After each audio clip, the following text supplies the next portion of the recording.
লেবু জিনিসটা হচ্ছে মানে এটা গরিব থেকে শুরু করে বড় লোক সবাই বলেন, সব স্তরের মানুষই লেবু শরবত বা লেবুটা খুব পছন্দ করে। কিন্তু এই লেবুর দামটা যেভাবে এইভাবে বাড়ছে যেটা আমাদের যে মধ্যবিত্তদের জন্য হিমশিম খেয়ে যাচ্ছে, যারা হচ্ছে গরিব বা হচ্ছে একটু নিম্ন মধ্যবিত্ত তাদের জন্য কিন্তু এটা মানে আকাশ ছোঁয়া হয়ে যাচ্ছে।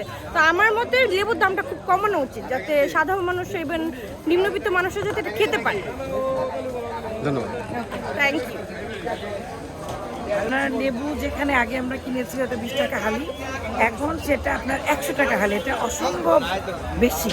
তো এই জিনিসটা আমাদের মধ্যবিত্ত ফ্যামিলি কষ্ট হয়ে যাচ্ছে, সেখানে আপনার যারা নিম্ন মধ্যবিত্ত বলে নিম্নবিত্ত তাদের জন্য আরও খারাপ অবস্থা। তো এইটা আমাদের রোজার 2-3 দিনের মধ্যে কমানো উচিত বলে আমি মনে করি।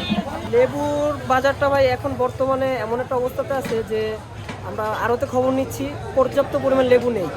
আর মাঘ মাস শেষ হচ্ছে, মানে শীতটা শেষ হচ্ছে, তো প্রতি বছর এই টাইমটা একটা চাপ থাকে। আর এর মধ্যে পড়ে গেছে রোজা, যার কারণে এখন মনে করেন যে লেবুর প্রেশারটা সবচেয়ে বেশি। এই একটা লেবু দেখেন আপনার 17 টাকা 18 টাকা পাইকারি কিনতেছি, অবশ্যই আমার 80 টাকা বেচতে হবে। বড় লেবু 100 টাকা, 240 টাকা ভাই ডজন। এই ভাই লেবুর তো বাজারে আগুন, লেবুর দামে লেবুর তো দামই জিজ্ঞাসা করা যায় না। এই জায়গায় 240, ওইখানে দেখতেছে আরেক লেবু আছে 100 টাকা ডজন, 120 টাকা ডজন চাইতেছে। মানে মানুষ বেগুনের দাম, এরপর বেগুনের দামও অনেক, যেগুলো ছিল 50-60 টাকা কেজি এগুলো হয়ে গেছে এখন 100 টাকা 120 টাকা কেজি।